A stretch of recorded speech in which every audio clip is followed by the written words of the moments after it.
Hello বন্ধুরা, শুভ সকাল। তোমরা সবাই কেমন আছো? আশা করছি ভালো আছো, আর আমিও কিন্তু খুব ভালো আছি।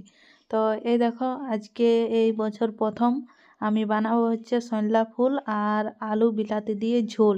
তো দেখো, তাই এখন আলুগুলো প্রথমে কেটে নিচ্ছি, কারণ আলুটা সিদ্ধ হতে একটু টাইম লাগবে, আর ফুল অত লেট হয় না সিদ্ধ হতে। তো এই দেখো, প্রথমে আলুগুলো পাতলা পাতলা করে কেটে নিচ্ছি। আর সইনলা ফুল খেতে তোমরা কারা কারা ভালোবাসো অবশ্যই কিন্তু জানাবে। খেতে তো সবাই ভালোবাসে, কিন্তু আমাদের গাছ নেই, আর এই বছর এই প্রথমবার খাচ্ছি। তো দেখো, প্রথমে আমার আলুগুলো কিন্তু কাটা হয়ে গেল। বেশি আর বানাবো না, একটা বড় আলু দিয়েছি, তো ওটার মধ্যে হয়ে যাবে। সকালের খাওয়া দাওয়া হয়ে গেছে, এটা দুপুরের জন্য। তো এই দেখো, এরপরে ভালোভাবে ধুয়ে নিচ্ছি, আর ধুয়ে পর এখন কড়াইতে দিয়ে দেব। প্রথমে এটা একটু সিদ্ধ হতে দেব, না হলে তারপরে কিন্তু ওই সরলা ফুলগুলো দিব।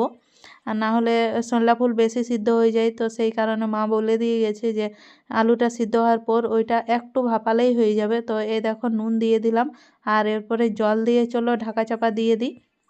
আর আমার কিন্তু সইনলা শাক, সইনলা ফুল আর সইনলা শুঁটি সব কিন্তু খেতেই ভালো লাগে, যেহেতু এগুলো বছরে একবারেই পাওয়া যায়। তো এই দেখো, তারপরে আমি আলুটা সিদ্ধ হতে বসিয়ে দিয়েছি, আর এখন ফুলগুলো ছাড়িয়ে নিচ্ছি। তো অনেকটাই এনেছিল, এই দেখো, তারপরে সব ফুল ছাড়ানো হয়ে গেল।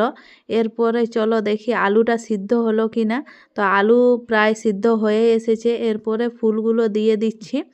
আর অল্প ভাপালেই হয়ে যাবে, বেশি ভাপালে কিন্তু একদম মানে গলা গলা হয়ে যাবে। তো সেই কারণে অল্প করেই ভাপাবো। আর এরপরে চলো মশলাটা বানিয়ে নিই। তো এই দেখো, এখানে আদা, রসুন, পেঁয়াজ আর জিরে আর শুকনো লঙ্কা দিয়েছি। তো আমার মশলা বাটা হয়ে গেল। তারপরে দেখো, চলে এসেছি আবার। তো এই দেখো, সিদ্ধ তো হয়ে গেল, একদম ভালোভাবে সিদ্ধ হয়ে গেছে। আর এদিকে 3টা বিলাতি দিব, তো সেই জন্য বিলাতিগুলো ধুয়ে রেখেছি। আর এই দেখো, কড়াইতে এরপরে তেলটা দিয়ে দিলাম, আর তেলটা গরম হয়ে এলেই এরপরে মশলাটা দিয়ে দিচ্ছি। আর ওটার মধ্যেই দিয়ে দিয়েছিলাম হলুদ। মশলাটা এরপরে ভালোভাবে ভেজে নিচ্ছি।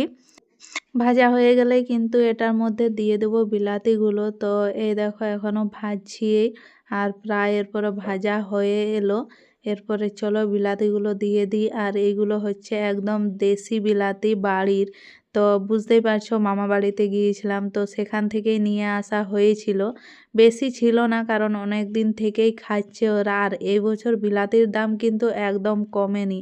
এবছর মানে যেদিনেই আমি জিজ্ঞেস করেছি, 50, 60, 70, 80 মানে এরকম একটা দাম শুনেছি।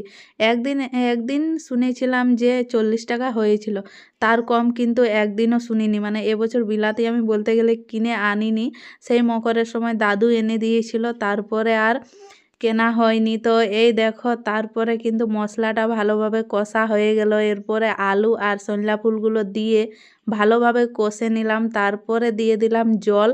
তো জল তো দেওয়া হয়ে গেল, এরপরে ফুটে উঠলেই হয়ে যাবে। আর আমার ভিডিওটা তোমাদের কেমন লাগলো অবশ্যই কমেন্ট করে জানাবে, আর কারা কারা সইনলা ফুল খেতে ভালোবাসো সেটাও কমেন্ট করে জানাবে। বা